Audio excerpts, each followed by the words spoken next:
Hey Kim. Okay, so I'm gonna explain to you what happened yesterday. First of all, when I was home for spring break, I drove everywhere, back and forth towards Orlando, like to Universal Nationals. My friend who was like 45 minutes away, like everywhere, like back and forth, nonstop, never had a problem with the car. I decided to drive home yesterday. I'm at exit like 14, so close to Tampa, like 5 exits away, and jamming out to like Katy Perry, like killing it, and I see the battery light come on, and I was like, what the hell? And then I look at my temperature gauge, and it was all the way hot, like off the scale. Like, it wasn't even moving. It was like just like laying flat all the way on the other side. And I was like, what the hell? So I decided like to go off of the exit. I was like, what do I do? I'm like calling everyone. No one's answering. It's like 6:30, so people are like eating dinner or whatever. No one, I can't get a hold of anyone. So I get off at the exit, and I'm trying to go to a gas station. I'm at this stoplight, and I'm like, oh my god, like, I have to make it to the gas station, and all of a sudden I hear a pop, okay, and then the front of my car just starts smoking. So I'm like, fuck, and my power steering goes out, so like I like have to like move it like all the way over to the side, like in this grassy lot, like off of an exit in the middle of nowhere, off of McIntosh, which apparently like isn't even in a city. It's like between cities. It's like a nowhere zone. Like, no one is from around here. So I break down, I look over, there's like a huge like puddle of water like from my car, like where like the pop came. So I'm like, fuck.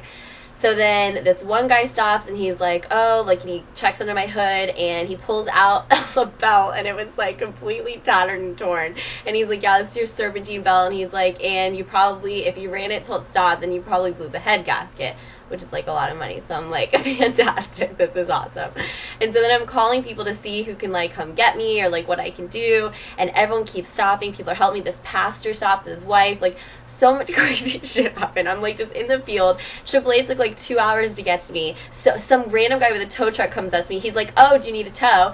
Now it's dark by this time. I'm thinking that it's AAA. So I'm like, yeah, do you need my AAA card? He's like, no. And I was like, what do you mean no? And he was like, I'm not from AAA. And I was like, oh, well then I don't want you towing my car. And then he was like, okay, and he left. And then like so many other people like came. Some guy called his nephew came out. He was gonna go buy me a belt, but then he was like, oh, I'd have to do the head gasket, and it's like a huge deal. And he was like, you probably wouldn't make it like 10 more minutes down the road. So AAA finally comes, and the guy gets me, and he's like, oh, your address doesn't match your AAA address. I can't help you. And so now I'm like breaking down crying. I'm like, no, like you can't be like serious. This isn't happening. And he was like, I really can't. And I was like, okay, well, then we finally got it figured out. Like, I called like the AAA thing, and so he finally takes me. I find out that my truck driver was in the army. He was sent to Afghanistan twice. The third time he was about to go, his wife was diagnosed with breast cancer, so he didn't go. His wife is fine now. They have 5 children, and they just adopted a little girl who was like a daughter of like a meth head or something that was like hooked on drugs, and the baby has gone through surgeries. He was like telling me his life story. He was a youth pastor. He was an alcoholic like at 13. Craziest story ever. I'm like taking notes on my phone because I'm like, oh my god, this is such great material. I'm like freaking out about it. So I'm like writing all of that down, like so excited to do that, and we're having a great conversation. He drops the car off or whatever, at the apartment because there was nowhere to get it fixed on a Sunday, and so this is where it gets awesome. Okay, so here I am thinking, okay, I can breathe, everything is gonna be all right.